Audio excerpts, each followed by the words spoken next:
Hard to do. Hard, but possible. That's how good this one's going to be. Perfect today, better tomorrow. What's your feeling? What plays this weekend? Long ball. High to left. All right. Gavin Keelan's got 15 of those on the season, and the first pitch he chops up the middle. Cam Kojal, after a double pump, takes his time. One down. Oh, you don't get this expert analysis for free, Tommy Hart. What plays? The long ball. First ball put into play went 5 feet 2 inches off the bat. One pitch, one out to start. Here is the emotional spark plug for Tennessee, Andrew Fisher, who's reached base safely in every game this season and the final 5 of last year. First year in the Tennessee program after coming over from Ole Miss. Before that, he was a Duke Blue Devil. And he's got real raw power. And he takes a curveball and hammers it straight up in the air to center field. Hey now. Justin Thomas Jr. has to track it to the cinders. 2 down.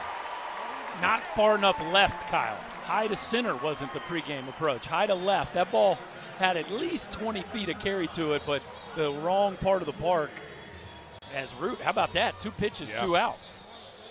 See it high and let it fly. I don't believe that's 7. I think it's a bit stronger than that. What do you think? It certainly looks like that based on the flags. The wind? Yeah. You said it was 7? No. Closer to 17. Two right clubs? Now, blowing out oh, yeah. Here's Hunter Ensley, senior from Huntington, Tennessee. His 10 home runs and 62 driven in. This is a power Tennessee lineup. 3rd in the country, 128 home runs. They score better than 8 runs a game.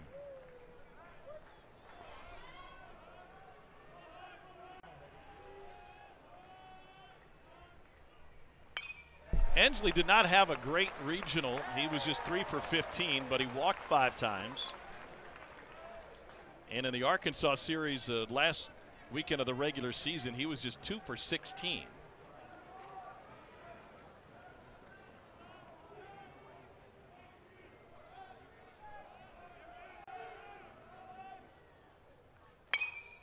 Eerie how quiet it was before that pitch.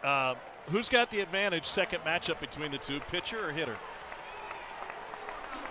I think it's pitcher that didn't throw great because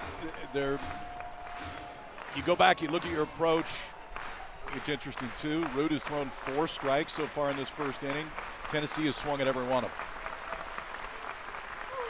And a curveball drops in for strike 3 looking.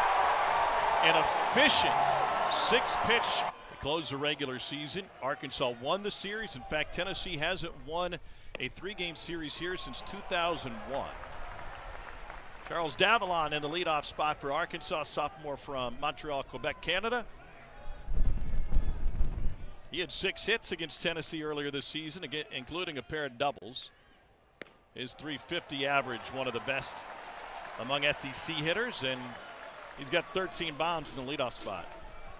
What a find. Coming over from Florida Gulf Coast has been better than they could even have hoped or imagined with the consistency and the damage that he's been able to do from the leadoff spot. Phillips just misses with 96, 3-0. He's not missing by much, but all 3 of those have missed off the plate.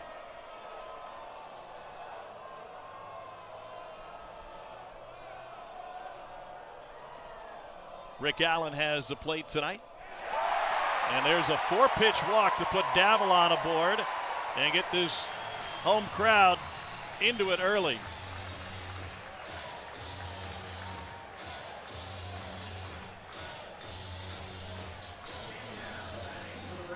And it brings Vahiva Aloy to the plate.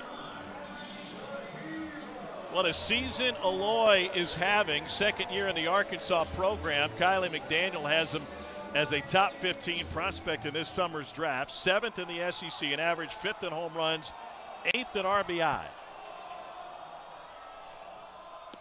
And Phillips finds a strike with a breaking ball, his first of the day.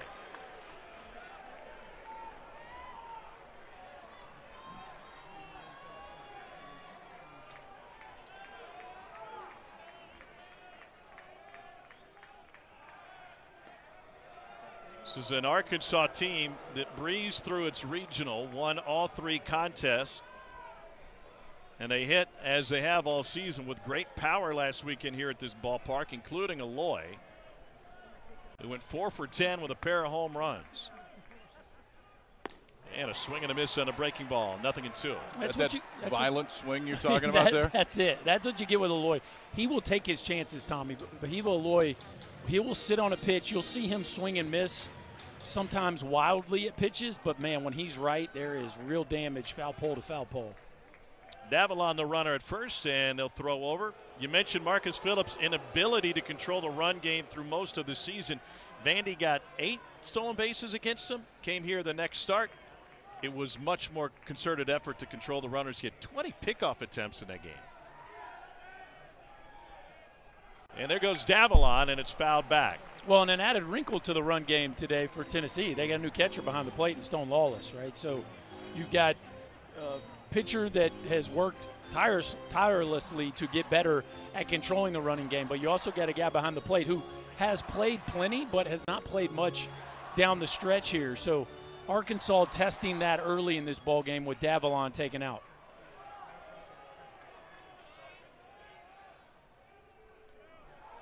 And there's another throw.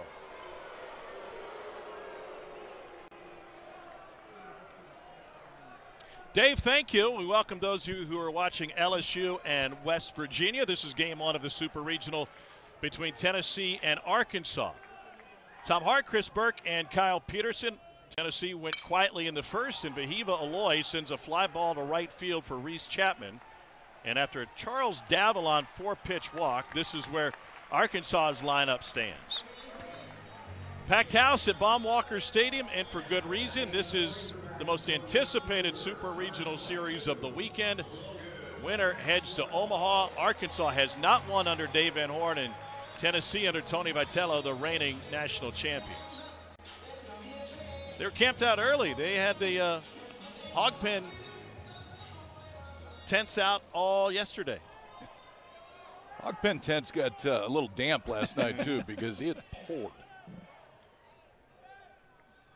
Here's Logan Maxwell, senior right fielder. Runner goes. The throw from Lawless is high, and it's a stolen base for Charles Davila. Opponents have stolen 120 bases against Tennessee this season. Well, and against Phillips, now 38 of 42 on the year. Davila, probably the best base stealer on this Arkansas team. Dave Van Horn taking a chance. That was the 3rd time he attempted to run so far early in this game, and that one's successful.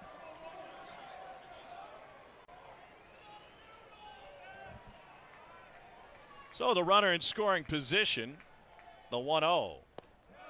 And for those of you watching on ESPNU, if you want to stick with Tennessee, Arkansas, flip over to ESPN. Those of you who are watching LSU, West Virginia, want to stick with that. That game will now be airing on ESPNU. LSU in control 16-7 late in that one. 2-0 to Maxwell. And he slices it off the leather of Keelan.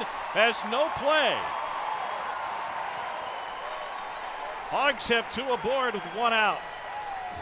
But Logan Maxwell staying red hot. 4 for 12 last weekend with a couple homers and 4 lead runner not advancing. So here's the red hot rider Helfrich, OPS over 1,000 now. And he pops this one out of play to the right side. What's the difference for Ryder Helfrich late in the season versus what we saw early? I think it's just the evolution of a kid who's got a chance to be a big leaguer for a very long time. And as he's gotten more comfortable and as the game has slowed down for him both behind the plate and up to bat, he's literally become one of the best catchers in all of America, and he's doing it on both sides of the ball. Sophomore from Discovery Bay, California, the East Bay. Grew up an Oakland A's fan. Swing and a miss at the changeup, and that takes it to 0-2. His OPS in May, 1357. I mean, you're talking about a guy that not only steals you a bunch of pitches and controls the run game behind the plate, but has done real damage over the last month. And he is a fantastic defensive catcher, the best framing catcher in the SEC. 1 ball and 2 strikes now to Helfrich. Went 6 for 11 with 3 home runs in the regional. What a jump. He barely played last year.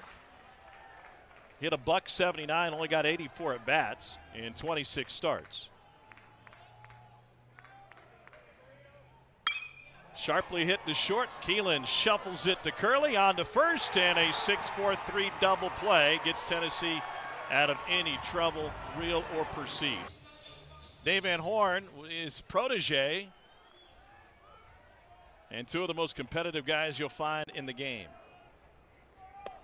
And the first pitch in for a strike to Dalton Bargo. Just an added storyline, the fact that some history here, teacher versus student. A lot of respect between those two guys. I know there's the dust up back in 21, but there is a lot of shared respect between those two men. 0-2 from Root to Bargo. Bargo did not have a great regional, just 1 for 16, and he struck out 5 times. It was really Berkey an up and down season for Tennessee overall. I mean, they were the last undefeated team in the country at 20-0. They got into the toughest league in America, and they really had some struggles. Well, and they started 9-1, and then it was some tough sledding from there, including losing 6 of their last 7 series and 4 straight at home. But through that, you could still see the talent was evident, that if the team could really find their groove, they definitely had another Omaha run in them. Of course, they've drawn a very tough matchup here in the Super, but the talent is undeniable on the roster, as with Arkansas, and that's why we're so excited about getting this series going, because it's two of the most talented rosters in college baseball. It is. Offensively on the mound, the one difference, and it is a significant difference, is how Arkansas has defended this year as opposed to Tennessee. Bargo looks at strike 3. Second K for Root, 1 down. I talked about Bargo's weekend last weekend in the regionals, and really 3, 4, 5 in that lineup did not have a big weekend. It was others in Tennessee's lineup that did. This one caught enough of the plate right here. Elevated 95 on the outside part of the plate. Zach Root has now struck out back-to-back hitters. There's some real power pitching on both of these staffs. In fact, 40% of the pitches that have been thrown this season at 98 miles per hour or harder in college baseball have come from these two staffs, 40%. Here's Curley, sophomore California native. He homered and drove in 7 in the Tennessee Regional in Knoxville. They had to work a little bit to win that 7th game. Oh, yeah. Yeah, I mean, it got interesting. 7-run fourth ended up changing things for Tennessee, but Wade gave them all they wanted. I want you to say the stat again that you just said, because it is a crazy stat. 40% of pitches thrown at 98 or harder in all of college baseball are between these two stats this year.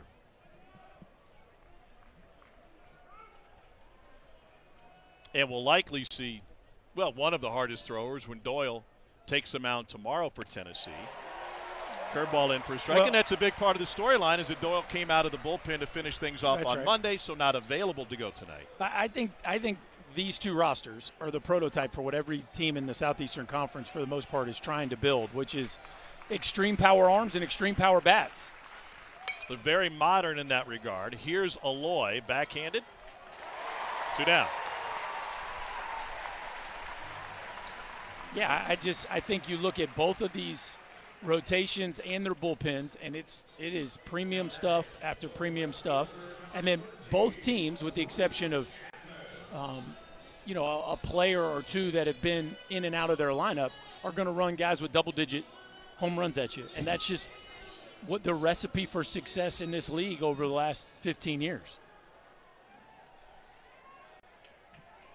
And now Reese Chapman, he's homered 13 times this season. Just under half of those have come against SEC pitching. Root greets him at 94, 0-1.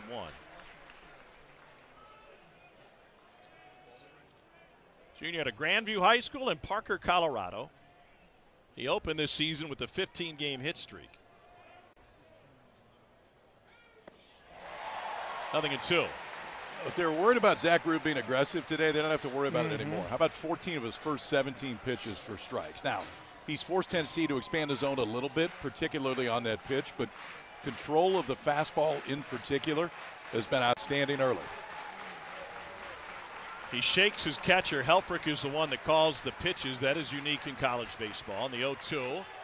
Breaking ball just out of the zone. So if you want to add some weight to what Ryder Helfrich has accomplished this season, considering he's one of the best pitch framers in the game and he's responsible for calling the pitches.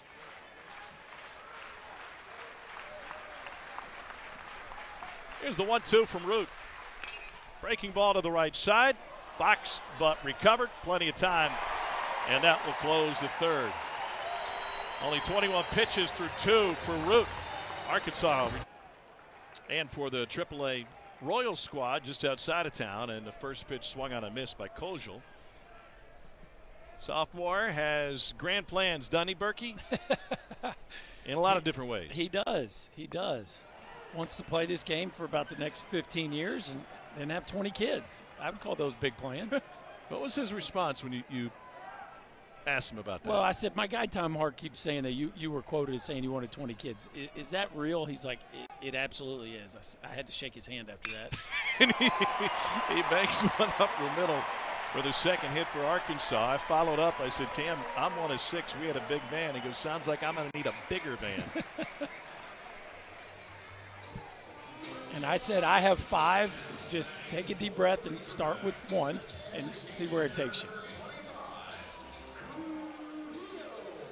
So with the leadoff man, Kuyo Eloy comes to the plate.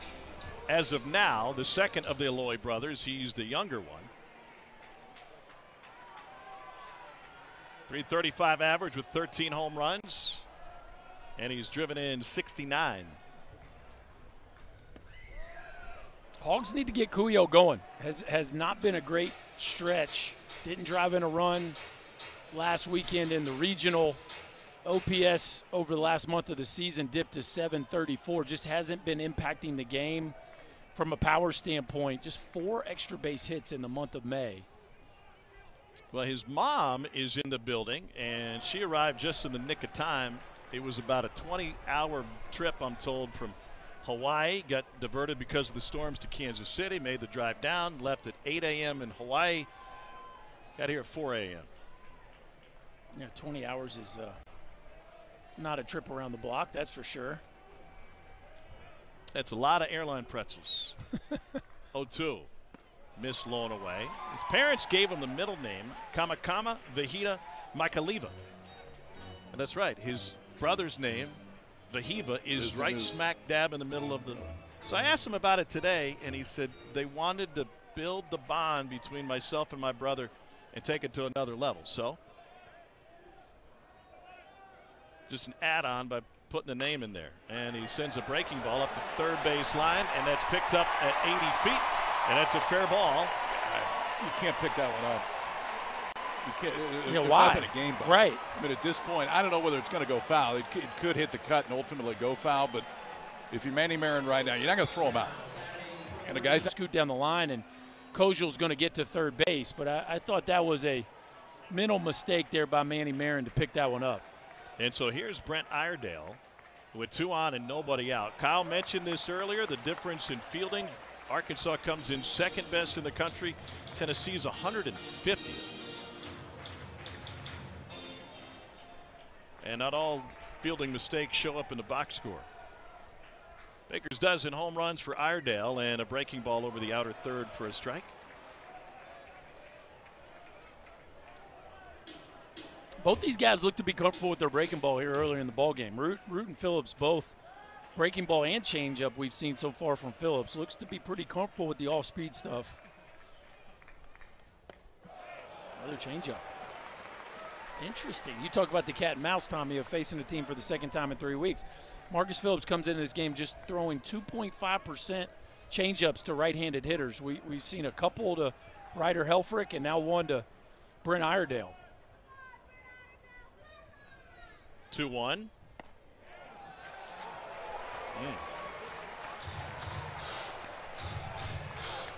Rick Allen not giving the edge. 3 balls and a strike to Iredale, who leads SEC hitters in hit by pitch.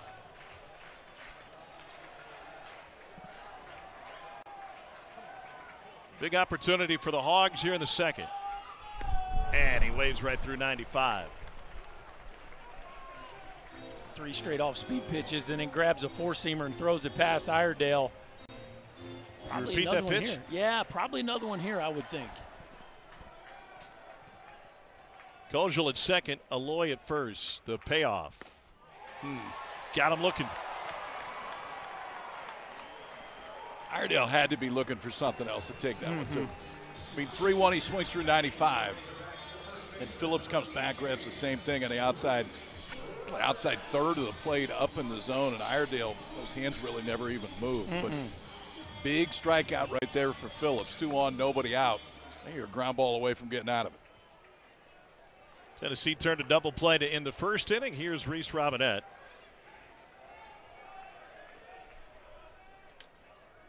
Injuries shuffled the defensive alignment for Arkansas late in the year. That led to more opportunities for Robinette, who looks at a first pitch strike. Sophomore out of Kennett, Missouri. Came to Arkansas camps as a kid. And it was an easy move when Arkansas offered for him to end up in Fayetteville.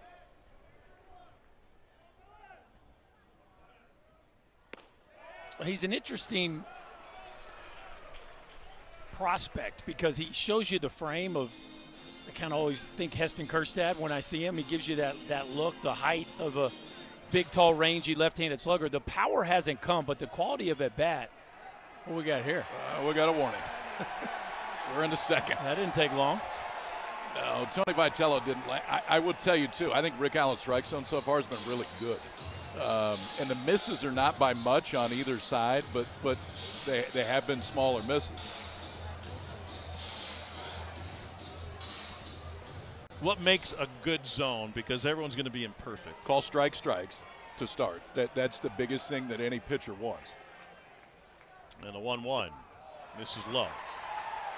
And then that shadow zone that is maybe a ball off on each side, then sometimes you can expect to get that. But my biggest thing is when it is a strike, it is called a strike. So 2-1 to Robinette, who can do some damage. Playing time came late in the year. And now 3-1 as Phillips misses with the fastball. And another quality at bat here from Robinette, who we saw Iredale get ahead in the count and not be able to capitalize. This is now back-to-back hitters, 3-1 count. At some point, you feel like one of these Arkansas hitters is going to cash in.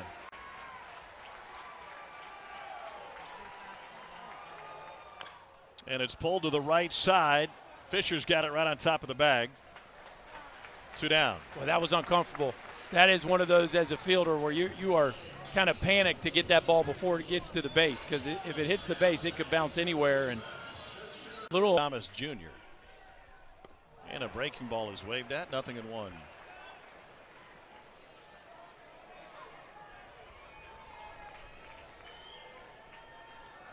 Junior from Savannah, Georgia. He started his career at the University of Georgia, then to Florida Southwestern State.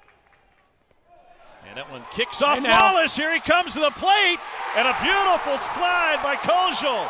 Arkansas strikes first on a pitch in the dirt with the second-string catcher in the game for Tennessee. What a jump. And that's taking a chance right there, too, because Kojal's not waiting to see if that ball gets away. I mean, this is like reading it on first and second base. We read dirt ball and go. He read dirt ball, had a great secondary to start, Berkey, and then was off and running. Feels like every run's really going to matter today, and Kojal kind of stole one there. Boy, that was just fearless on Cam Kojal's part. You'd love to see a base runner make that kind of an instinctive play. And the flags are flying in the hog pen after the Hogs break the seal here and get on the board first. They hold the lead better than just about anybody in the game. And now the 1-1 to Thomas. The reason Stone Lawless is in this game is Cannon Peebles got ejected late in the game Monday night against Wake Forest for unsportsmanlike acts. He has to serve a 1-game suspension. It's not the first time in the last few years that's happened to Tennessee in the postseason. 2-2.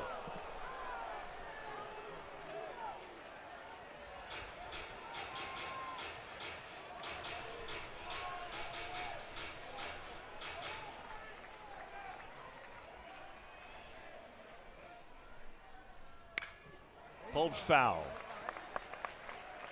Phillips is really landing that breaking ball, KP, and giving these Arkansas hitters a bunch to think about. Talking about a guy that's 95 to 99 with the fastball and has already established all 3 pitches for strikes. He's really doing a nice job of changing speeds. He came into this throwing about 57% fastballs over the course of the season. It feels like he's thrown about the same number of sliders and fastballs today. Seamer up 3-2.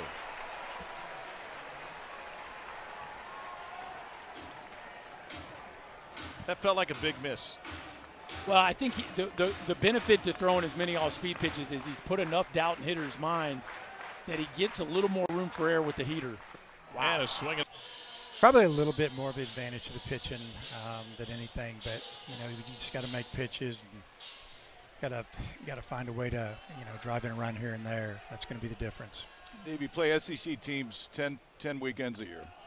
Now you step into a super in this environment, get another one on the other side.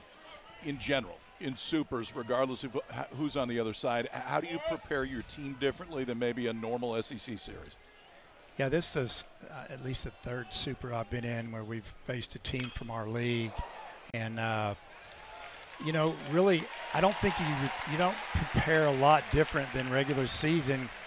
At this time of the year, I mean, we pretty much know what we're doing. They know what they're doing.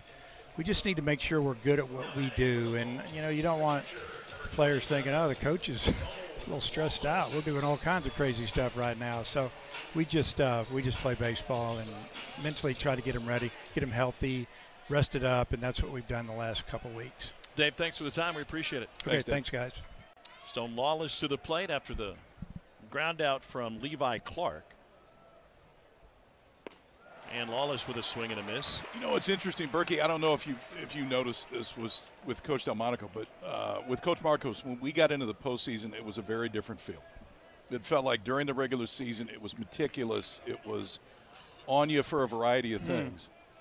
And when we got into the postseason, kind of took his hands off the wheel a little bit more. Like, we've done our job. You guys are ready. Now go play. And it felt like that's what Dave was saying right there. Yeah, I think you work all year to be here in this spot. And at this spot, you got to let your horses run and really try to enjoy the moment. Lawless with a chopper to the left side. Bahiva Aloy bounces it over. 2 down. Well, this has always been a proud program here at Arkansas. Their first trip to Omaha came in the late 70s, but under Dave Van Horn, 15 NCAA tournaments. They haven't missed one since 2016. And 4 trips to Omaha before he got here, 7 since. Yeah, they've really established themselves as one of the premier programs in all of college baseball. And it almost feels like a drought that they haven't been to Omaha since 22, which is a compliment for just how consistently Dave Van Horn has taken this program to the College World Series. Of course, we all know that their time to be the last team standing is coming at some point. And I think a lot of people feel like this is as complete of a team as he's had. Manny Marin's got 3 home runs on the season, big one on Monday night. And he fouls another one off. But when you talk complete, break that down for the viewers. Well, I think you love their starting pitching. Gage Wood and Zach Reuter, both going to be first-round picks, top 50 picks for sure. And then we talked about the power arms they bring in out of the bullpen. And then offensively, they don't have to get offense from just a couple places in their lineup. There's power up and down the order. The Caboose gang, the 7, 8, 9 guy in the orders, have been great for them all year long. And then they're literally #1 in the country in fielding percentage. So, KP, I'm not sure how you check more boxes than that. And you also have one of the best receiving catchers in the country, which doesn't show up in fielding percentage. It does in a lot of other places. Yeah, so I feel like that's complete. Tommy, you agree? Yeah, I don't know what you could add to that. I mean, they're maybe not the most aggressive from a base stealing standpoint, but they don't need to be because they do hit the ball at the ballpark at such a high level. Well, I think the one thing I would add to that is being a complete program starts with being a complete coaching staff. And 2 of the best assistant coaches among them. Maxwell in the corner, reaches up to haul in the 3rd out. Zach Root is perfect through 3. Practice, we'd be out in the field, and I'd get some swings in, I'd get some throws in. I learned the game just playing catch with my dad on professional ballparks. Pretty awesome. And then back to South Dakota. I don't feel like you hear a lot of pro ball guys spend their winters in South Dakota, but what a unique experience that was, I'm sure, growing up playing baseball in that part of the country. Well, he was very lightly recruited as Charles Davalon sends a line drive into right field. The only offers he had coming out of high school were to Kansas and Iowa Western. Then a few weeks after he committed to junior college at Iowa Western, the entire staff left for Western Kentucky. Stuck with his commitment to go JUCO route. A week into that career, Tennessee called. He made a visit. He bought gear on his first visit, turned to his mom, and he said, I think Knoxville's the place. And now he's got to deal with Vahiba Aloy. Leadoff man has reached all 3 innings against Phillips today.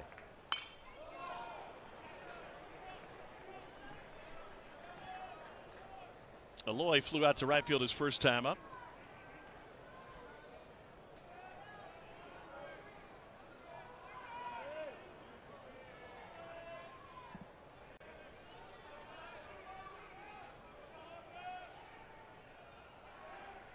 Davalon picked up a bag in the first inning. He walked on 4 pitches in the frame, and then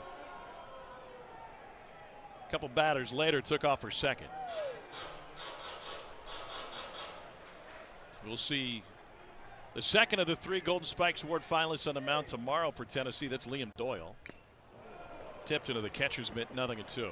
That's a healthy hack right there by Vahiba. I mean, that's back-to-back at-bats. We've seen him just come unglued in an 0-1 count. He certainly does not get cheated prior to 2 strikes. He's cut down on his K rate from last season.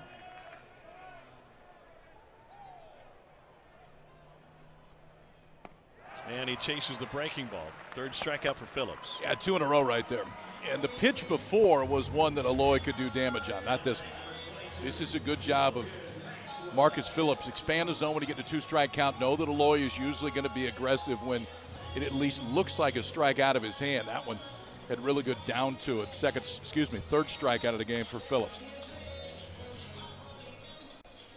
So here's Logan Maxwell. He's already been to Omaha with TCU a couple of years ago, and he had a great series against Tennessee earlier this year. Finally healthy. In fact, that Tennessee series that closed the regular season was the first time he started all 3 games in a weekend since early April against Georgia. What difference does Maxwell make in the length of this Arkansas lineup? Well, I think the length, the thump, the quality of AB, but then he also allows them to be left, right, left the way they like to set up their lineup. It makes it very difficult to mix and match out of the bullpen when you face this Arkansas batting order, because they can switch you left, right, left all the way down.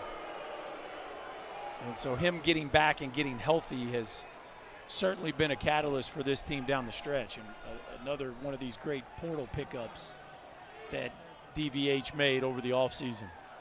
Number 1 portal class in the country for Arkansas. What do we got, 4 throws over to first so far? Yeah, I think the bigger thing, too, that Phillips has done a better job of is just variant looks. So, I mean, pickoffs are one thing, but it's just to vary looks. So from a base runner, I mean, Chris, you stole 50-some in 1 year. If the guy's doing the same thing over and over again, you got a much better chance to get a good jump. Yeah, I think it's when he picks, and more so than how many times he picks. But I think on top of that, what's been impressive about Marcus Phillips here down the stretch is as much attention as he paid to the base runners, he's still throwing a ton of strikes. I think the challenge and the philosophy of Frank Anderson's always been, hey, don't lose the war because you're worried about the battle on the bases, meaning keep your focus always on the hitter. Well, when you're giving up as many stolen bases as he was there for a while, you had to divert some of your attention to the base runner, but it hasn't cost Phillips from a strike throwing standpoint. Another toss over to keep Davalon close.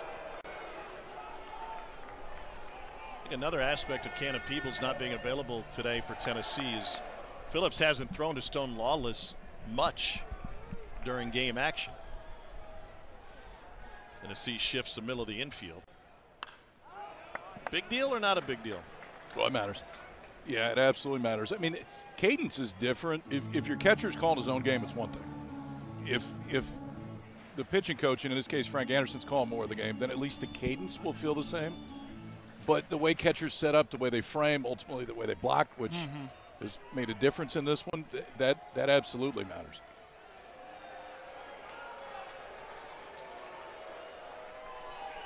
What's Charles Davalon thinking from a base runner perspective after, well, we got 5 throws over right now? To me, I don't like the count. I'm not stealing 0-2. It's too easy of a, even if it's not a pure pitch out, it's more of a fastball out and away opportunity count. So if he's not likely to run 0-2, then why is Phillips throwing over so often 0-2? Well, it's a good question. Usually when you get that many picks, it's because they want to throw a breaking ball.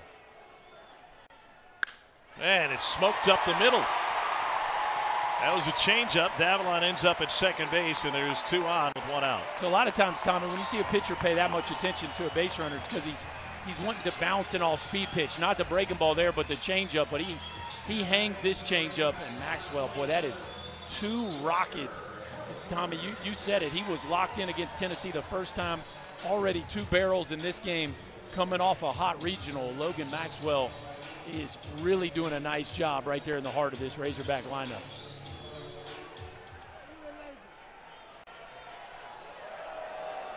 And Frank Anderson, the veteran pitching coach, will make a visit to Phillips. They will call the Hogs with Arkansas threatening in the 3rd.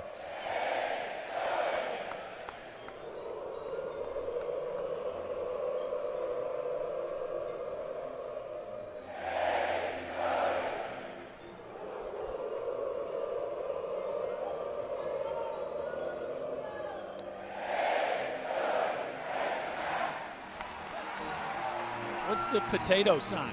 Oh, am I missing something there? What we yeah, got it's a there? guy holding a giant potato.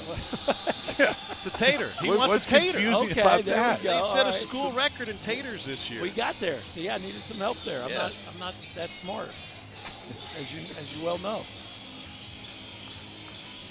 Have you seen the potato sign? Dude, before? they got everything here. That's, I mean, I'm in and on every that. year they come up with a few new ones too.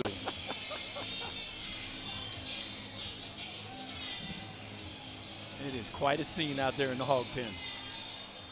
Helfrich bounced into a double play his last time up. He was the regional MVP, homered 3 times. A breaking ball misses low and away.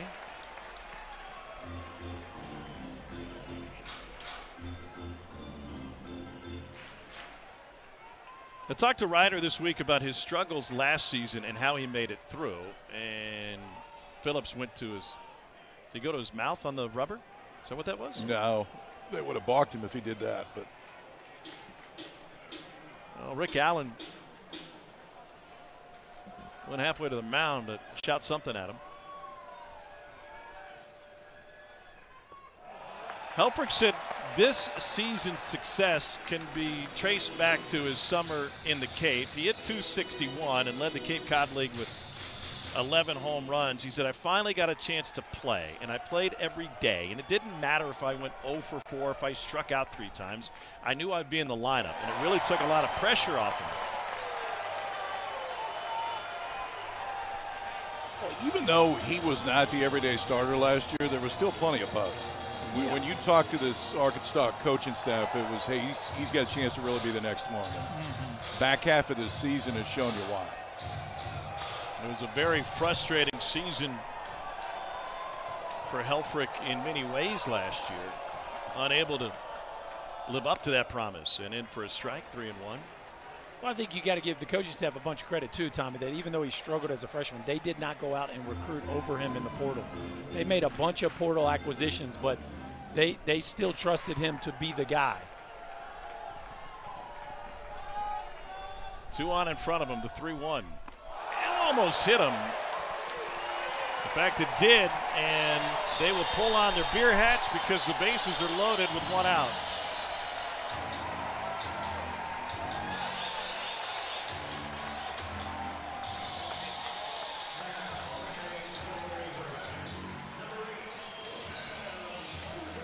I don't think it's just the bases.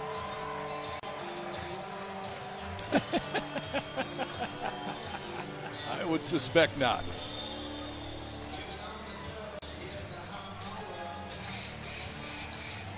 Cam Kojal has 15 home runs on the season. He singled and scored Arkansas's lone run in the second, and a huge opportunity for the Hogs here in the third.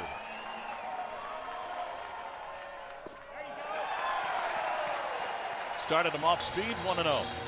The misses for Phillips until the last few hitters have been very small today. Those misses have been a little bit bigger in this inning.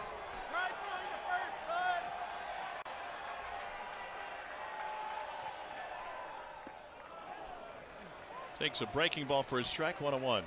Well, one of the themes with Phillips throughout the course of the year is struggling second and third time through an order. As you see, Tennessee's got Krenzel up and hot, Dylan Lloyd down there as well. So Tennessee, the leash won't be too long here. Bounce up the middle, chance for two. Keelan will step on the bag and throw to first. And Tennessee gets out of trouble again.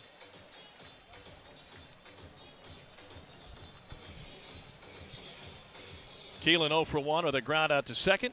And he stands in from the left side. And down in the Tennessee dugout, Tony Vitello kind enough to put a headset on for us. And the first pitch breaking ball in for a strike. Tony, thanks for joining us. What are you seeing from Marcus Phillips through the first 3 innings? A couple two-strike mistakes, a couple pitch-out mistakes too. I don't know if you guys can see that from the camera angle, but a couple pitch-outs that were mislocated, and then a couple two-strike pitches that were located. But, you know, if you could remove those, which you're not allowed to, it certainly would be a lot juicier of a day. But no matter who's on the mound for us, you know, against this lineup, there'll be damage at some point of some kind, and he's been able to limit that a little bit despite those mistakes. Tony, now second time going through the order. What are the conversations you guys are having about making adjustments with Root? There haven't been many as it relates to the coaching staff. I mean, you know, somebody mentioned it yesterday, it's baseball, every day's new, and the plan isn't much different than it was the first time, and we had as much success, you know, as anybody can against a guy like this. But today, you know, Gav's a little out front, and then Fish just misses one, and then since then it really hasn't been good. So you'd like to think second time through, the conversations that they are having, because the players have been talking. I don't see anything crazy. I mean, we've had about 4 or 5 guys out front, but also he's gotten in on a couple guys too. So he's good for a reason. He likes to compete. So you better like to compete when you get in the box as well. Tony, thanks for the time. We appreciate it. Yeah, you bet. Sorry for the delay. Have a small bladder. He never fails to deliver. No. Fair enough. Fair enough. Gavin Keelan only saw 1 pitch his first time up, and now the 2-2 is banged up the middle. Kojal backhands.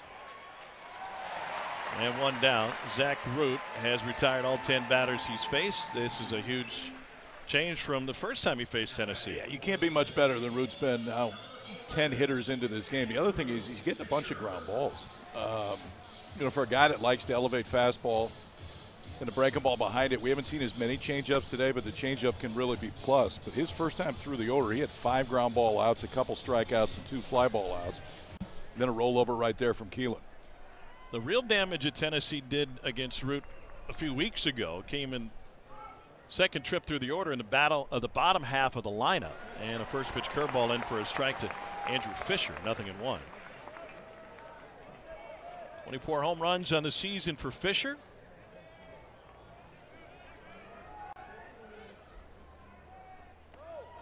One ball, 1 strike. Andrew Fisher feels like the power plant for this Tennessee team as a whole. Yeah, I think there is a tremendous amount of momentum that he brings to the dugout when he does his thing, which is get on base.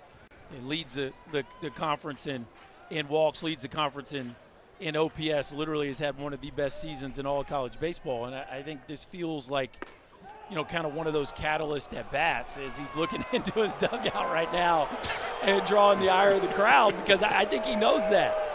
He knows the weight that he carries with being the catalyst for this offense. I talked to Andrew this week, and I asked him about the attitude and the personality, and it was just a very down-to-earth conversation about it.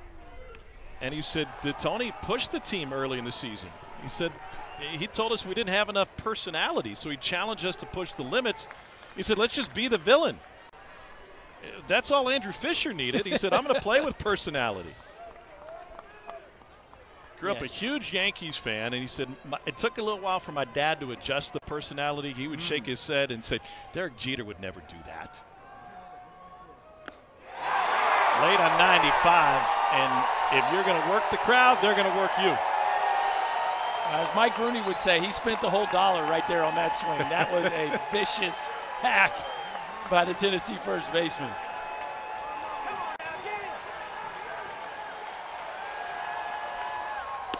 He doesn't get cheated. Being behind in the count, what a incredible sequence of pitches right there by Root. And after 98, he starts Ensley off with the breaking ball.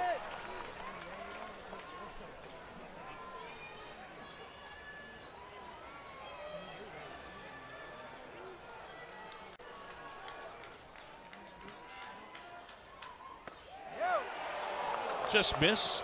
101. Man, there's a lot to like about both these offenses, but it's a lot of fun to watch two first-round picks go pitch for pitch. Clearly, Root has been more efficient than Phillips to this point in the game, but both these guys have really been impressive to this point. Couple of shakes of Helfrich. And now the 1-1. Oh, so we know Tennessee's got its ace, Liam Doyle, going tomorrow, and we also know that 79% of Game 1 winners win the Super. But my question, a little bit more detail for this Super, who was Game 1 most important to for the breakdown tonight? I mean, I still think it's Arkansas because it's Doyle tomorrow, but Gage Wood is pretty good on their side too tomorrow. And so Zach Root trying to get him there. And a fly ball deep right field. Maxwell to the fence. Got it. And Zach Root remains perfect through 4. Kuyo Aloy sends a chopper to the right side. Fisher's got it on the first pitch. And there's one down.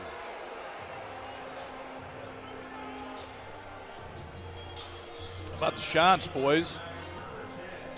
Coastal out away at Auburn. So becoming the first team to qualify for the College World Series this year. I haven't been back there since they won it all in 16. Undefeated through the postseason to this point. Here's Brent Iredale, first Super Regional hosted by Auburn, and the crowds at Plainsman Park have been amazing. Yeah.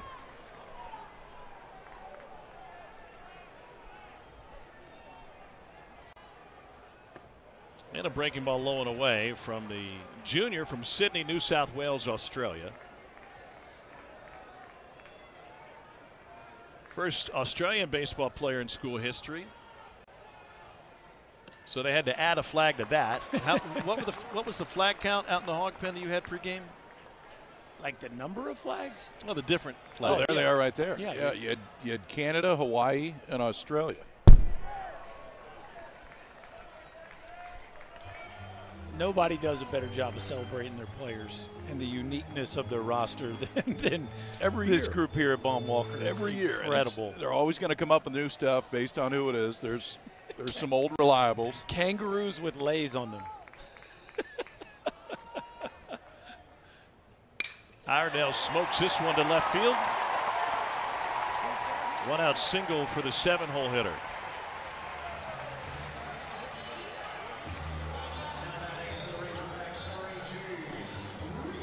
He struck out looking at a fastball last time up, and now he delivers.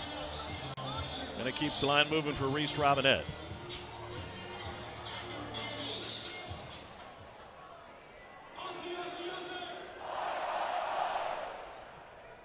Robinette is from the Missouri Boot Heel, Kennett, Missouri, but his dad is from just across the state line of Pocahontas, Arkansas. Well, it made perfect sense for him to make his home in Northwest Arkansas. Grew up a Cardinals fan. Big Matt Holliday and Albert Pujols fan. It was interesting. I was talking to both him and Ryder Helfrich at the same time this week, and oh, that was close. Robinette was talking about his favorite Cardinals, and he said, you know, I was a Holliday fan, then he left. I was a Pujols fan, and then he left. And Helfrich was like, I don't want to hear it. I'm an A's fan. They all leave all the time.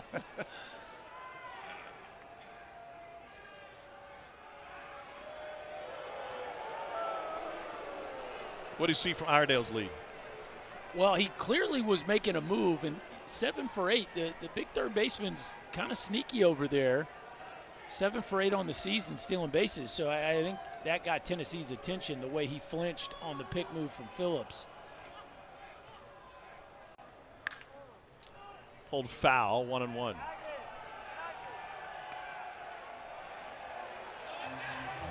Fans are screaming to throw it back after Fisher Look at this. gave it Look to at him. this.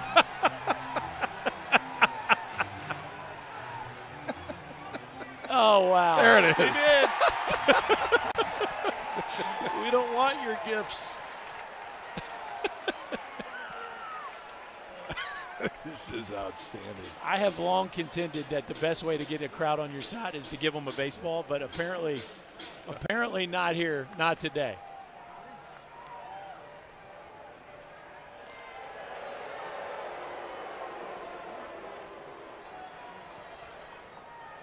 That I don't think I've ever seen a fan base return a. I've seen plenty of Home run homers, balls, right? yeah. Plenty of homers. Not a ball tossed in after a foul ball. Bunts pushed up the third base line and foul. How about this Arkansas team trying to play some small ball, huh? Well, and I mean, they were giving it to him. If Robinette gets it down right there, it's definitely a base hit just based on where Marin was playing.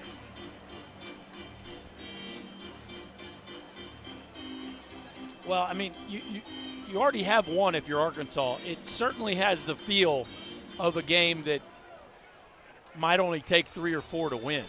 So I think every opportunity you have to advance 90 feet and move a runner into scoring position, especially if you know you can get a knockout of it, feels like a little bit higher percentage play than maybe most days where these teams are thinking about scoring double digits.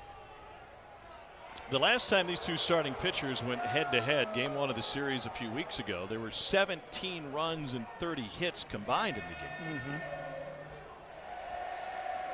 Tennessee won it 10-7. It was a game decided generally by the bullpens. Neither starting pitcher lasted long. 95 past Robinette. 4th K for Phillips. It is easy velocity. And we've seen him higher this year. I mean, we've seen him up 98, 99. So the fastball hasn't ticked up quite as much. But grab that. And a little bit of cut spin on it, too. I mean, it just stayed on the outside corner and didn't go anywhere. Once again, the home plate umpire, Rick Allen, is motioning to Marcus Phillips with his hand in front of his mouth. Yeah, he's definitely, and he called it ball 1, so I guess he's He called one there. yeah. He had warned him in the previous inning. Runner on the move, breaking ball, and the throw is high at second base. And a swipe for Iredell, his 8th and 9 attempts this year.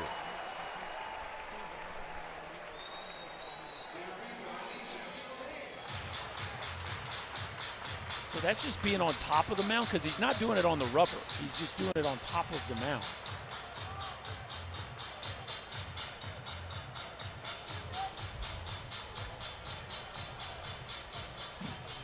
But you're right, Tommy. He's called him on that twice, and the first time looked like he warned him, and then that last time he called it a ball. Here's the 1-1. Pulled to the left side. Keelan's got it. And a beautiful dig by Fisher over at first. And that's what they've built their reputation on this year. Now 23 straight wins. They are 52-11, KP. They had line drive double plays to get out of the 9th and the 10th inning last night to win game 1 6-5 in what was, I mean, it was early into the morning, but an awesome baseball game. You think they ended up at Little Italy after the game? They're open late. Doubtful. Quick turn today. Yeah, fair. Ball in his strike to Dalton Bargo, who was 0 for 1. Struck out looking his first time up, and now just 1 for his last 17.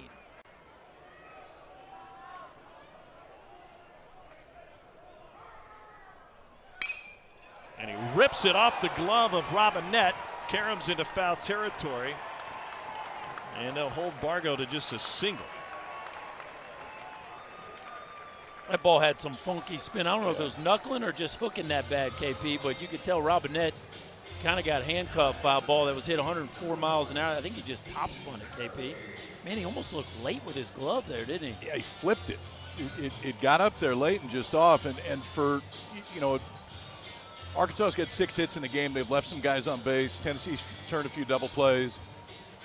Doesn't necessarily feel like a 1-0 game because Arkansas has been the only offense up to this point, but yet first base runner of the game in the 5th inning for Tennessee, and it's still only 1-0.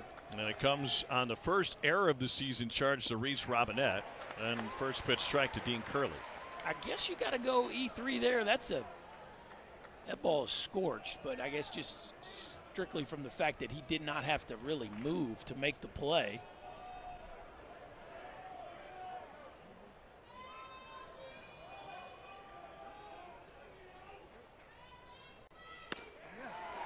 Well, KP, you bring up a great point. I mean, this game has felt in command by Arkansas. Right. They've clearly had the most scoring opportunities and 6 hits to none still at this point. Yet Tennessee one swing away in a ballpark that feels like it's playing home run friendly from having a lead. Margins are very slim right now for Mr. Root. Garland's got 13 home runs on the season. Just missed. It's also the first time they got him in a stretch. And now see if stuff changes at all for Root. It's not very often you go an hour and a half into your start and you haven't had to throw a pitch out of the stretch. And remember, this was the time that Tennessee started to figure out Root last time. It was the second trip through the order and the bottom half of the order. Well, you don't get many situations that stack up better for you right there after a missed off speed pitch. Dean Curley now on a 3-1 count with a leadoff runner already aboard. Oh, man. And that just looks like a take all the way, doesn't? Really surprising there from Dean Curley. Again, on a day where you feel like a home run, a multi-run home run could be the deciding factor. To not get your swing off there feels like a really big missed opportunity. Curley grounded out to short his first time at the plate. Bargo not likely to run. He's 3 for 5 on the year.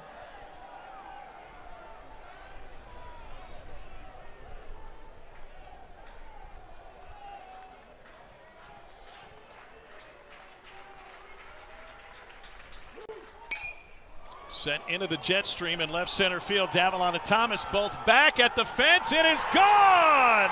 2-run home run, Dean Curley, and Tennessee hops in front in the 5th.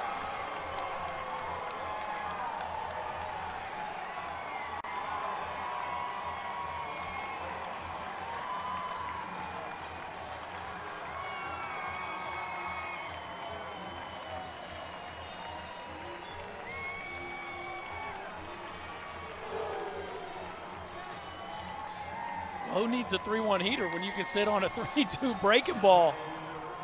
And that's exactly what we've been talking about. A ball that didn't look like he caught all of it, got up in that jet stream you were talking about, Tommy, and that thing just sailed into the left center field seats.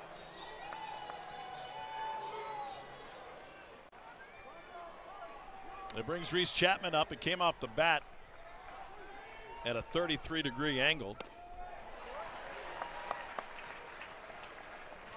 You know, and for two guys that last weekend did not have great offensive weekends, Bargo and Curley. Bargo, and I know it goes as an error, but it was 104 off the bat to get things started, and then Curley runs one out of here to totally flip the script in one swing. This is the 7th home run allowed by Root this season. Now 1-1 to Chapman. It's interesting, just showing right there. Forced Arkansas to play more straight up. They were in a full shift, had pulled the third baseman to the second base side, now playing almost straight up.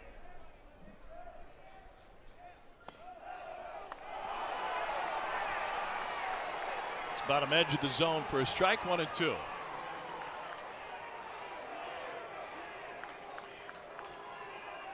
Tony Vitello loves it. He's working them even when he's not directly working them. Good take there by Reese Chapman. One of the things you've got to be able to do when you face a guy like Root who's running up there 95, 97 miles an hour, you got to be able to put on the brakes late.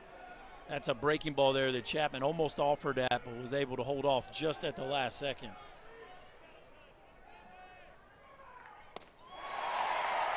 One hit in the ball game now grabs the lead here in the top of the 5th. First pitch to Levi Clark misses, 1-0. 129th home run of the season for Tennessee as a team, 3rd most in the country.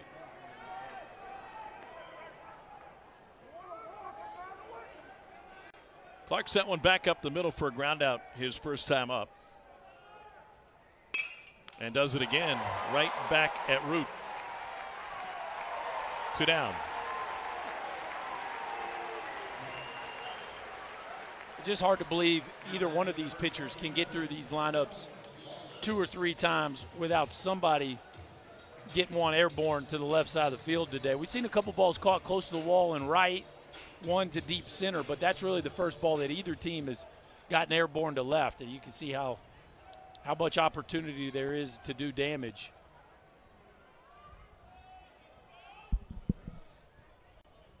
And so Stone Lawless with a chance here. First pitch breaking ball. Caught the bottom of the zone, 0-1. Home run from Curley. Lawless is a redshirt freshman out of Huntsville, Alabama, Huntsville High School. And he looks at a strike at 95.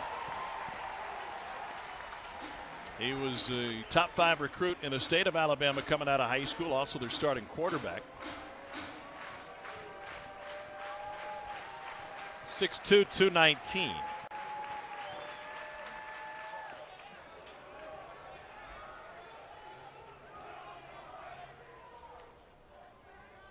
Majoring in forensic anthropology.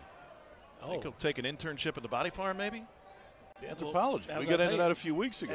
That's KP's major. Yeah. Big anthropology guy. Yeah. Strike 3 called. He's punched out on one that was out of the zone, and Tony Vitalo hands on hips after that one.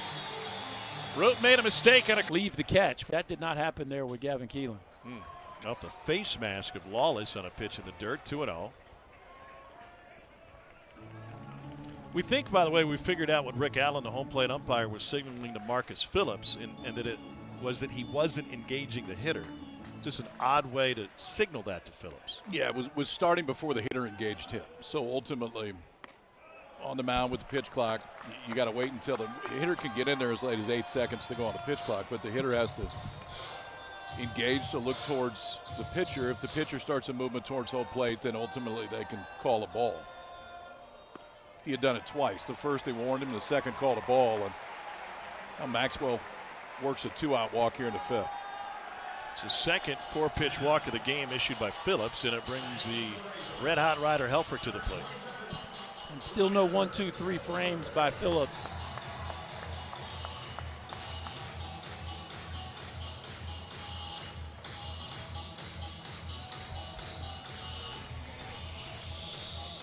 Helfrich's hit 13 home runs. He's driven in 34.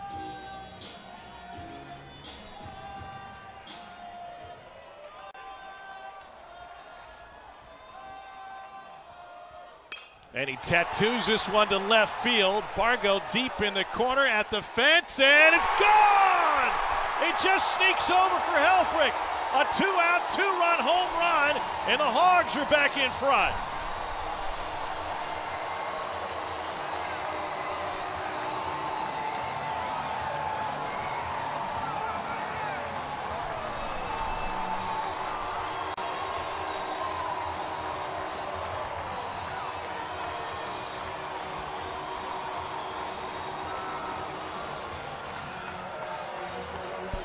Seven home runs and 145 at-bats until, well, the last 2 dozen. He's homered 6 times. It's a true power surge for the Arkansas catcher. We talk about catching a heater. Ryder Helfrich is on one serious run right now. That wasn't the farthest home run of his career, but plenty to give the Hogs the lead back. Back-to-back changeups to Cam Kozel, 0-2. I don't see a lot of home runs leave the bat at 84 miles an hour. that happened right there for Helfrich. Just hit it in the right spot on the right day.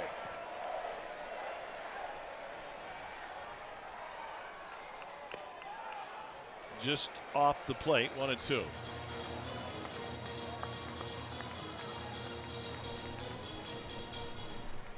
I think it surprised Bargo too. He thought he had a play on it. Well, you could tell that it wasn't a great sound. You could tell he caught it towards the end of the bat. It had that kind of hollow sound to it. And Bargo clearly had a beat on it. It's just, again, it is the type of day where if you can just get the ball airborne with some sort of steam behind it, clearly you got a chance to run one out of here. Kozel caught looking, but first, Ryder Helfrich. Well, 2 outs, nobody on.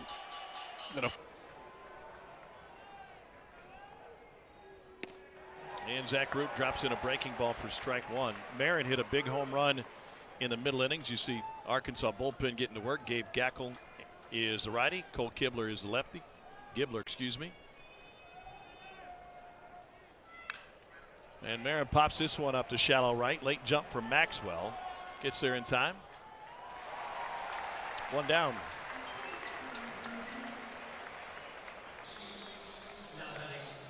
Root making it look pretty easy. Getting ahead, changing speeds. Still plenty to get in on some of these Tennessee hitters when he needs to. And these are the two guys that Tennessee needs to get going here in this ball game. So far, Keelan and Fisher have both been retired in each of their appearances. Certainly big part of the game plan to slow this Tennessee offense down. Root was the #2 starter at East Carolina last year. That's nothing to be ashamed of. The #1 starter, Trey Savage, went 20th overall to the Blue Jays. And now Root, in his first year with Arkansas, has real draft helium. And he's showing why today, 0-2. Yeah, we got some arms in this series. You got some big leaguers. Phillips has got a great chance to pitch for a long time. Root does as well. Both starters tomorrow. Plenty that roll out of the bullpen. Missed with 97, 1-2. That's been the interesting thing about Root here in this one. He's grabbed some two-strike heaters. Seen some 93, 94 earlier in the count. We've seen 97, 98 with 2 strikes.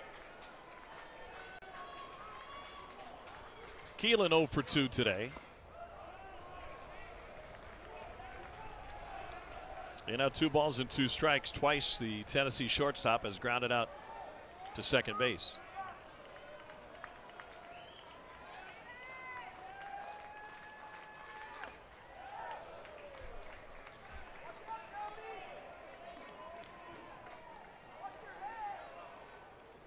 They'll play a deciding game 3 tomorrow in Louisville, between Miami and Louisville, and also in Chapel Hill between Arizona and North Carolina. We got game 1 here today, and the curveball off. It is. And not off by much, and I know Zach Root wants this. It's a 1-out walk to Keelan, brings Fisher up. That brings Matt Hobbs, the Arkansas pitching coach, out. Boy, it feels like Root's reaction, guys, is obviously he's frustrated he didn't get the previous pitch, but then really disappointed there on a ball that hung to the inner third. I think a lot of that has to do with who's coming up, right? The last thing you want to do is walk somebody with Andrew Fisher due up, and I think some of that frustration hinges on that. I also think it's a really good time for Matt Hobbs to go out there. Yeah. When you see those reactions on those pitches that are 50-50 calls on the first one, not the last one, good time just to.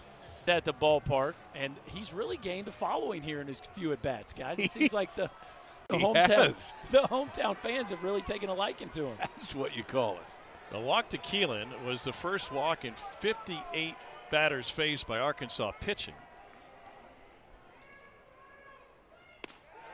Well, if you want to know about Andrew Fisher's ego, consider that he ran into Mariano Rivera when he was in grade school, and he's a huge Yankees fan. So he wanted a picture for Mariano, and he said, "I'll trade you for my autograph." Did he get it? Yeah. I don't know if Mariano got his autograph. The pitch is low, 2-0.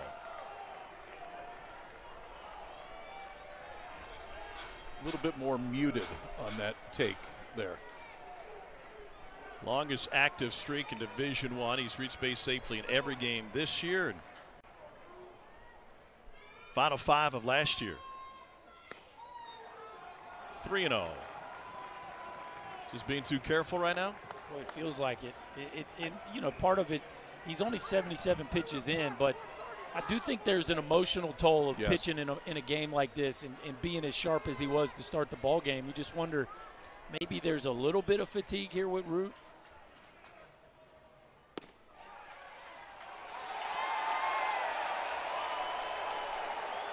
Well, if Fisher figures he's going to get another fastball, he's going to swing out of his shoes. Well, what do you think he gets? Well, he made him swing and miss twice in a row last time in a 3-1, 3-2 count. If you go Both heater, were though, elevated. yeah, you got to keep up. it above the belly button.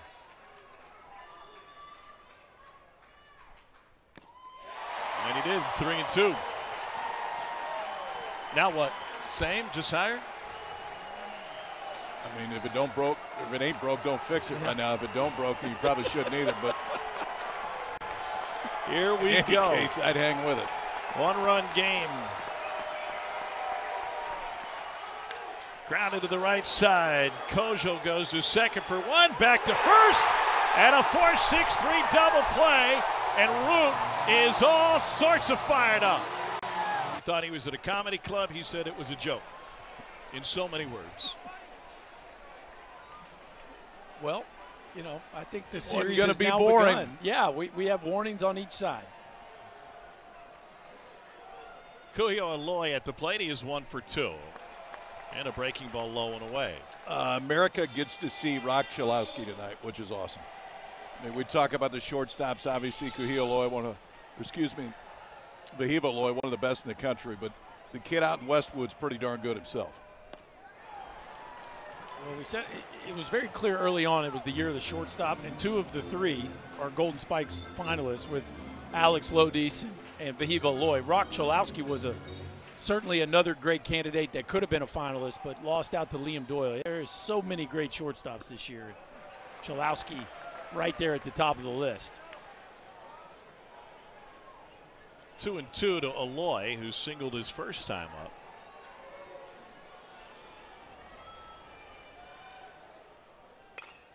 And a ground ball picked up by Phillips. Let's take you back to the end of the inning after Root got Fisher to hit into a double play to end. It was fairly one-sided. Iredale fits one through the left side for his second knock of the game. And so go back to that. You think that should have only been a warning to Root? Yeah, I mean, listen, you can think what you want about the Soto take earlier in the game, but the reality is Fisher hadn't really said anything. And Root kind of lost it for a minute. I mean, Helfrich may have saved it. Helfrich grabbed him by the shirt and started pulling him off the field. After the Australian gets a hit. And from the boot heel stands in. And Iredale back to the bag.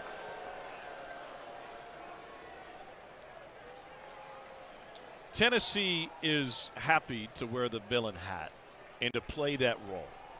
They have individual players that feel that way. They have a head coach that feels that way. There's a great article and an interview that Ryan McGee did with Tony Vitello this week that's on ESPN.com. And Tony, in summary, said, I don't really care what people think.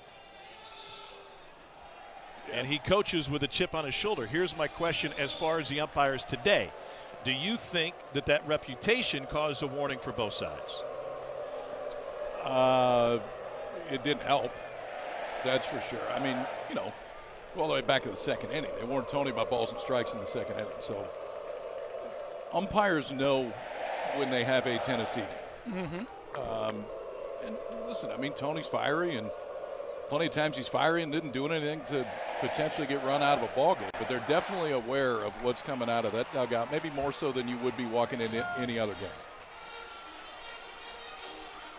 I do think there's an argument, though, for Root's outburst was clearly over the top. And to this point, Tennessee hadn't done anything that would be on par with that. That's what I said. Yeah. I totally agree with you. Tennessee will go to the bullpen. It'll be the end of the line for Marcus Phillips after 5 1/3. And the left-hander Dylan Loy will enter with 1 on and 1 out. 8 years ago today, Tony Vitello left Arkansas as an assistant to Dave Van Horn to take the job on Rocky Top. And they're making him feel like a visitor today.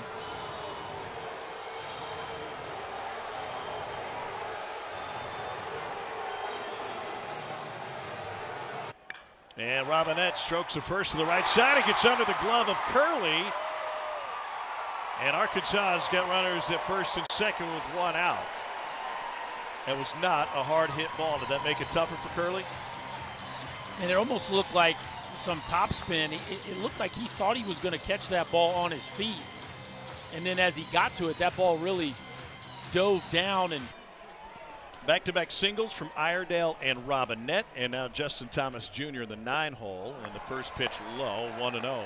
Krenzel giving up about, or his outs, I should say, the primary goal for Krenzel, trying to get the ball hit on the ground. Kind of a classic sinker slider, changeup guy, and 57% of the results against him this year on the ground. Perfect time here to bring him in and try to get a 5-4-3, 6-4-3. Tennessee's already turned a pair of double plays in this game.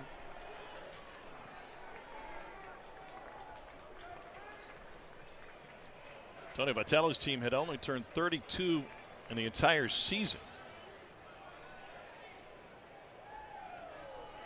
63 games coming into today. And it's lifted to shallow right field. Chapman on the run, makes the catch. 2 down. That was a really nice piece of hitting there by Justin Thomas Jr. Got inside of that one and punched in right field.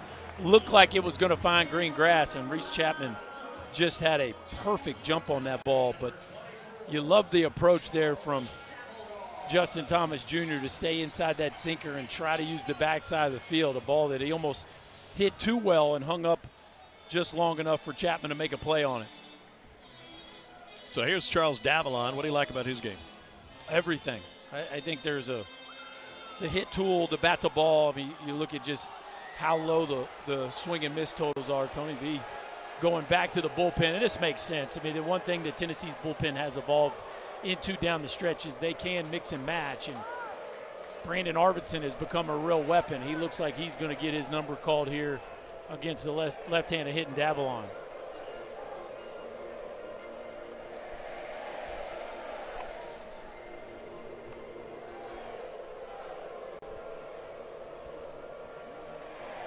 Arvidsson was a strikeout machine during the regional round. And Tony taking his time before making the call to the bullpen. What's interesting is Davalon actually has a higher OPS versus left-handers. How about this, boys? He's hitting .459 versus lefties. So this is really a play for banking on Arvidsson's stuff more so than the matchup. Another pitching change for Tennessee. Arvidsson will be their 4th of the game. Berkey, you said it. Interesting kind of back and forth here. The Davalon has handles lefties really well this year. So has Arvidsson on the mound. Who wins this matchup? And the first pitch is served into left field. Irondale's going to score. The throw will come into second. And Davalon sits on the first pitch. Got exactly what he expected. That is scouting report and just selling out for a first pitch slide. The numbers for Arvidsson against left-handers this year, he throws more sliders than fastballs. Davalon took a chance with the first one, Berkey, and it worked. Aloy, and first pitch just up to Aloy. Arkansas's last 4 hits have come on the first pitch of each of those 4 plate appearances. It's like they know what they're getting.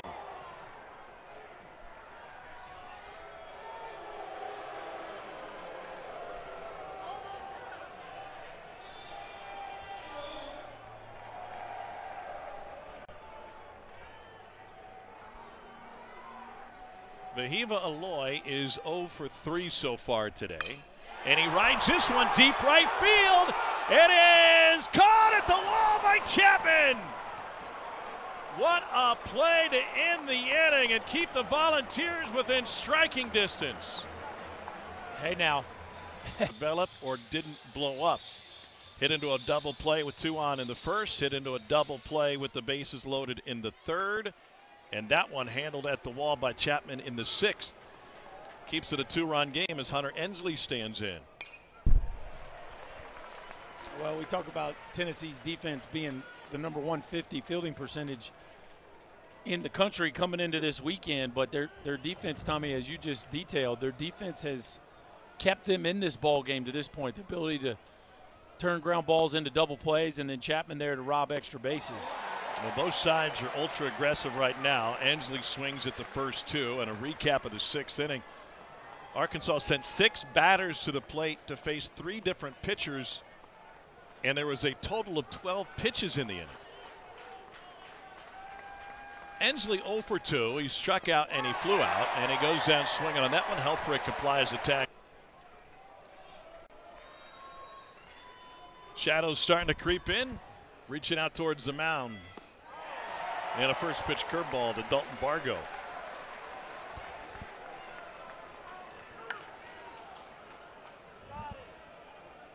Bargo sent a soft line drive to the right side last time up. It was misplayed by Reese Robinette and turned into an error, and he eventually scored a batter later on Dean Curley's home run. I think Root's pitching with some confidence right now. Yeah, I would say so. And they got that dude to back him up. Gabe Gackle, strikeout machine.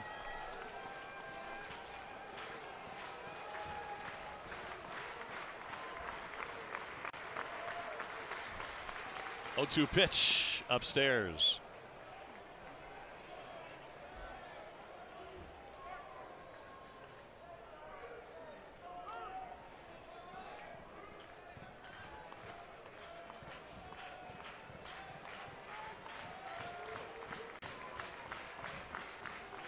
And a breaking ball hit to the right side.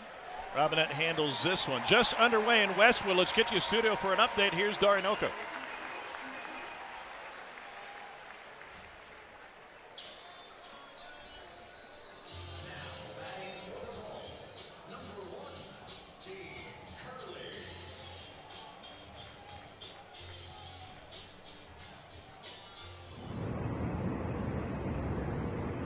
Hit, 1 pitch. Yeah, that's a good start. Still to come later tonight on ESPN2, Oregon State and Florida State. Game 2 of that series. Mason Lytle, the guy for that UTSA lineup. And I tell you what, boys, I got to watch a lot of that regional last weekend. And they dominated. There was nothing fluky about what they did in Austin. It's easy to see the name UTSA and think that's a 4 seed. They were a 2 seed. There was some serious talent on display down there. A team that's 47-13. And if you're just tuning in to the college baseball postseason, the top 2 seeds both got eliminated last week. Vandy was the number 1 seed. They didn't make it to the regional final, and Texas was the 2 seed. Texas was number 1 in the country according to most polls for a good chunk of the season. Both of these teams, Arkansas and Tennessee, have been in the top spot in the polls, sharing it with just a few others this year. Here's a 3-0 to Dean Curley. 4-seamer up and a 4-pitch walk with 2 down. That's the second walk issued by Zach Root today, who's allowed only 4 base runners, 2 walks, an error, and a home run. Arkansas has out-hit Tennessee 10-1. Tennessee has not left a base runner on in this game. They've been erased by the double play, or they scored on a home run. They haven't had many. No.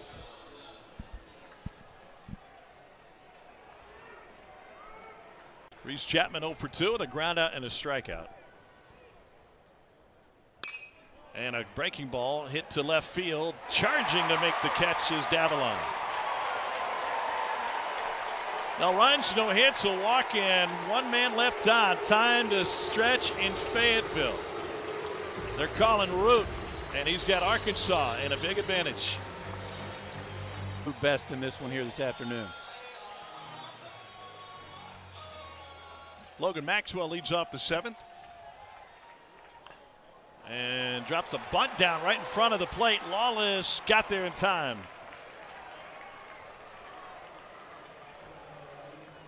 One down. Pretty good actions by the freshman back there. This is his 21st start, so it's not like he's thrown into something that he hasn't done at least a fair amount this year, but that's the one you want to call your pitcher off. The only chance that they have to make that play is barehand by Lawless, clear the base runner, one pitch, one out here in the 7th. Here's Ryder Helfrich, connected for a 2-run home run in the 5th inning. He was also hit by a pitch in the 3rd.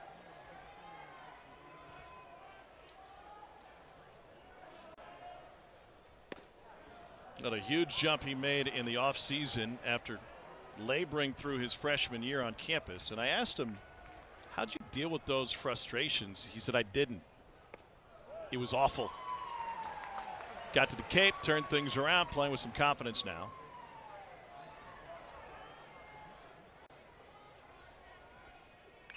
Fouls one back. He played for the Ugly Eagles at Clayton Valley Charter High School. The Ugly Eagles. The Ugly Eagles, not a nickname. That was the real name. That's the mascot? Yeah. That's a first for me. I'd like to see what the mascot actually looks like. Probably like, ugly. How ugly it really is. Like the name, like the Ugly Eagles. Ugly.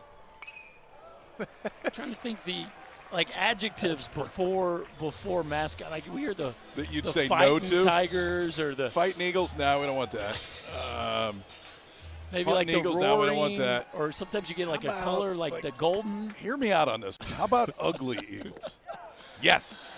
Yes, that's the one we're going with. He's punched out on a breaking. But he did. I asked for that background. He said apparently as a football coach in the 70s trying to fire up the team before the game, he said, let's get ugly. Okay. See, I can dig that. Like that feels like more of a baseball thing than football, right? like gnarly or Yeah. gross or Dirt bags.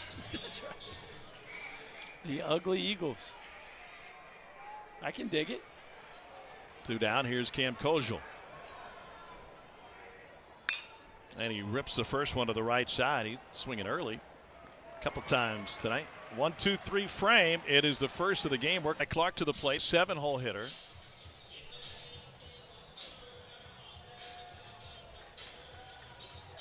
What's the weight?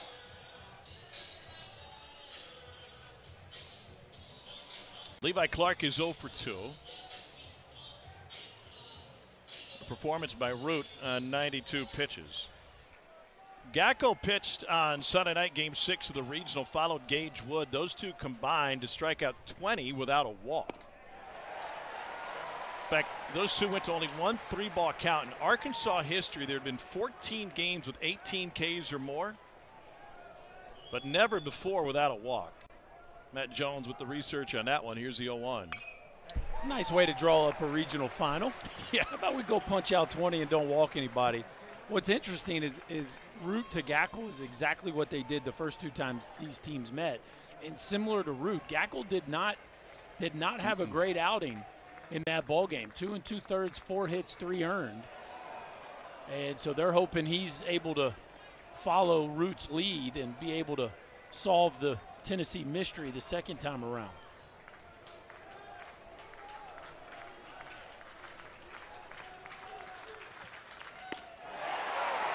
I'm looking at 97. 1 down. This is what it looks like when a hitter is hunting a breaking ball, KP. This is a fastball right down Broadway. And Levi Clark is just tardy with his decision. You can see how late his hands are moving there as the ball's already entering the strike zone. And Gackle continues his torrid pace here in the postseason. Stone Lawless is 0 for 2 today, and he fouls off the first one, 0-1. Going back to that appearance against Tennessee a few weeks ago, majority of the damage that Tennessee did against Gackle came from Bargo and Curley. They hit back-to-back home runs in the 7th inning. He may not have to face either one of those if he takes care of business. To the 3rd, Iredale. 2 down. They want to pitch with intent. That's what Creighton's head coach saw this weekend.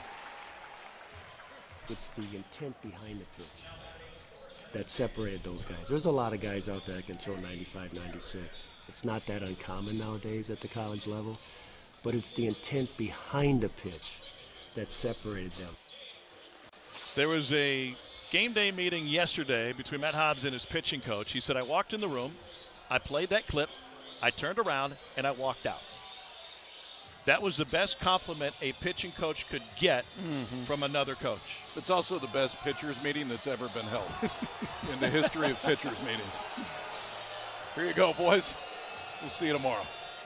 So it's not just velocity, it's how you attack. And again, in talking to Matt House before the game, that's the one thing he pointed out was Zach Root and why he thought he struggled against Tennessee is the intent wasn't quite to the level that they wanted. Ed Service talked about that fastball intent the day that Creighton struck out 20 times. I would say it's been there today for Arkansas. What does that look like from a hitter's perspective? I think the word intent could also maybe be a synonym for conviction. Like it's very clear that they know exactly who they are and what they want to do. And I think from a hitting perspective, when you're in the box with guys that you know believe in their stuff and can command multiple offerings, the challenge to that is, okay, what am I hunting? Because you can get in between, which is what you just saw. Yeah, Levi Clark. You get stuck in between because you do truly know you have to defend multiple pitches because these guys are so sure in who they are and what they feature. And a swing and a miss on a breaking ball. Takes it to 1-2. There you go. That's just exactly what you're talking about. You got to defend 96, but watch out for the hook and the split. Okay, thanks. Overcooked it, 2-2.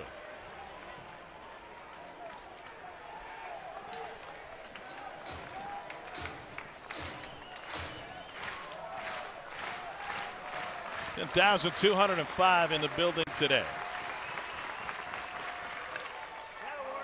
Short swing, popped it up to the left side. Davalon comes around it.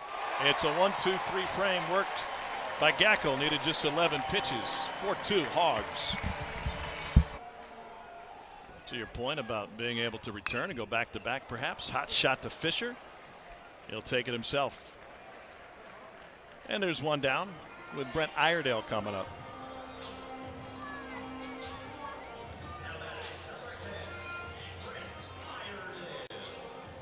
Peeking ahead to the Tennessee ninth, it'll be the top of the order, Keelan, Fisher, and Ensley. Arkansas is 29-1 this season when leading after 8 innings. And Fisher to this point has not reached base. No, he has not. I just think you're talking about saving Arvidsson, right? So we're going to go to this other guy. Roll this thumber in there to throw 97 at you. It's outrageous. Make it easy. Did we mention that these two teams have power arms?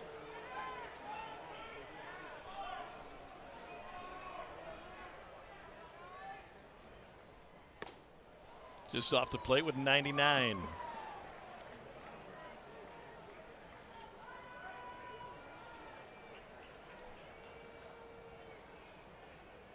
Iredale has a couple of hits. He's 2 for 3. Struck out looking at 96 his first time up.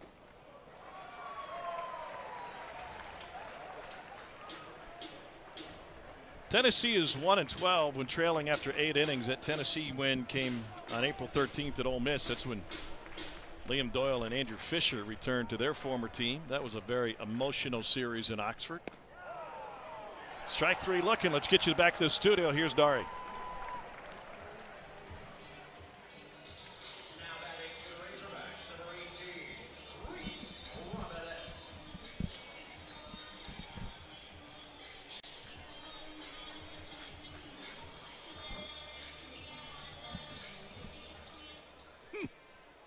Well, when the ballpark is named after Jackie Robinson, sometimes you got to play like Jackie Robinson.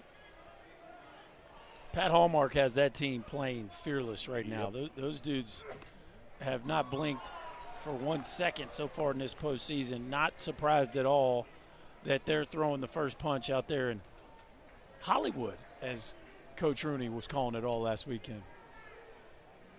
Reese Robinette Fouls one back, 1-1. That's not quite Holly. That's what he liked to call it, so I figured I'd piggyback.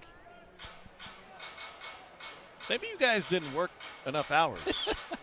Yeah, you have to find ways to entertain yourself when you're in the studio for 13 hours a day.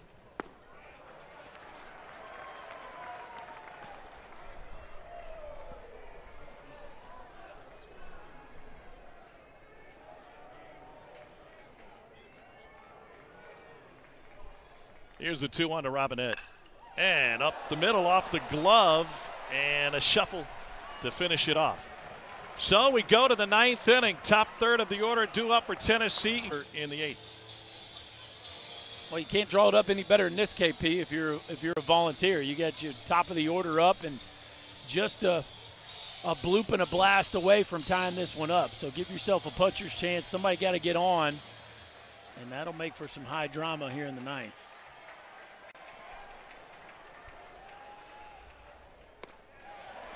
First pitch, 96-mile-an-hour fastball, misses low and away. 1-0 to Gavin Keelan.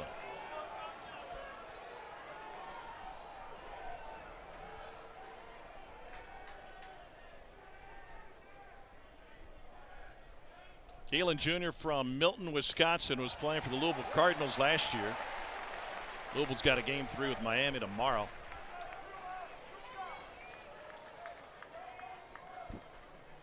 Nine for 19 last weekend in the regional, and he pops this one up to the left side. Long run for everybody. Davalon, last second, makes the play. Boy, fantastic communication right there. Vahiva was flying after that ball, and Chuck Davalon's got to deal with the sun. I know he feels the presence of a big man bearing down on him, and all he does is keep his eyes fixated on the ball, communicates late, and finishes that one off. Fisher engages the local fan base as he's introduced. He is 0 for 3. His consecutive reached base streak is on the line. He's reached base safely every game this season. Okay, in this spot, where even if Fisher hits it in the seats, a one-run game, do you consider bunting just to get a base runner? Yeah, I mean, maybe not 2-0, but if no, they're not handing now. you a bunt single on the left, Yeah. and the guy that matters is standing in the on-deck circle, you just need a base runner. Yeah, I think that is probably past now on a 2-0 count, but yeah, at this point, it's anything you got to do to get on and give yourself a chance to tie the ball game up as a team. And he tattoos this one deep right field. Maxwell to the wall, and it's gone. It's a solo shot for Fisher. He continues his on-base streak, and he makes it a one-run game. That thing got out in a hurry. You could just do that, KP. We probably shouldn't bunt. 25th home run of the season for Fisher. They're trying to throw that fastball up, and they've had a couple swings and misses from Fisher today. At least Zach Root was able to get a few swings and misses, and Gackel's trying to climb the ladder, and Andrew Fisher with a rocket out to right. And well, you don't need a bloop and a blast now. You just need one more blast, and this thing's all tied up. It's 3 bombs in his last 9 plate appearances, and the first pitch is up to Ensley.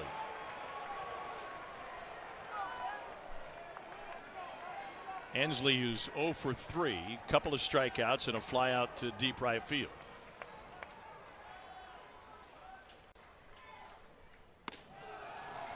Two and 0, and Helfrich will make a visit to Gabe Gackel. This is not the feel of a ballpark that's 2 outs away from a big game 1 win, is it?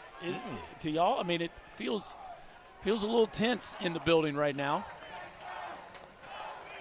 Well, they've had some postseason struggles here at home over the years. Seem to get over the hump by sweeping through the regional and dominating in the 3 wins.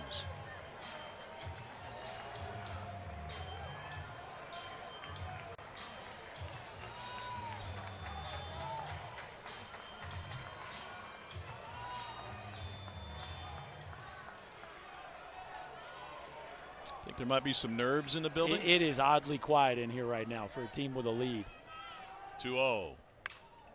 To short, Vahiva Aloy. 2 down. Is not he going to rock be quiet solid or anymore. what? Not going to be quiet anymore. Here they come. Here they come.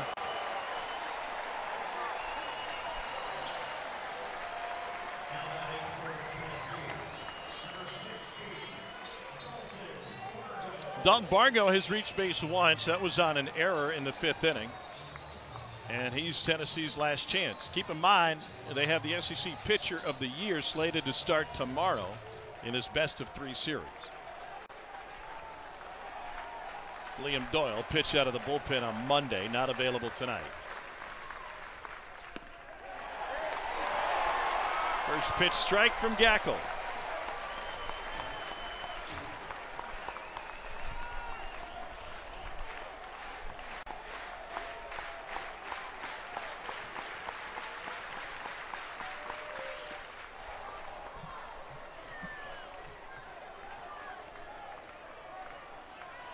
Bargo has 14 home runs in the season. One of them came against Gackle in that appearance 3 weeks ago. It was the first of back-to-back, Bargo and then Curley. And Curley's the man on deck.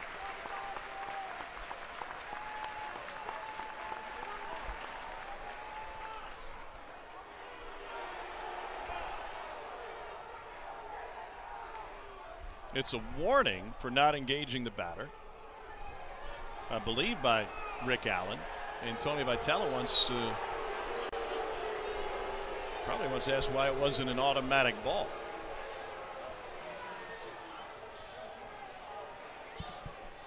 You could see Bargo kind of step away and say, hey, what are we doing? You gonna throw a pitch or not?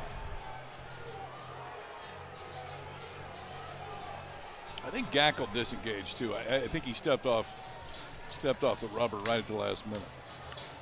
So is that why he pointed to both dugouts, almost as if they both?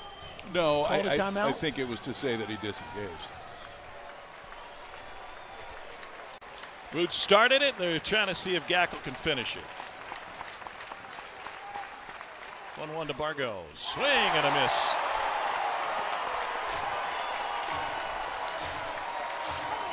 And the Volunteers down to their last strike.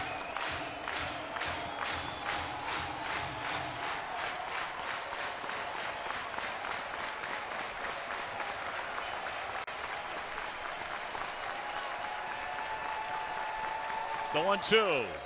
Ooh.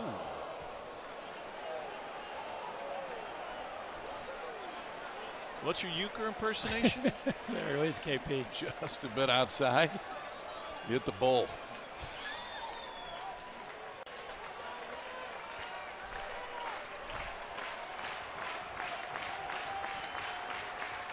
Two and two to Dalton Bargo.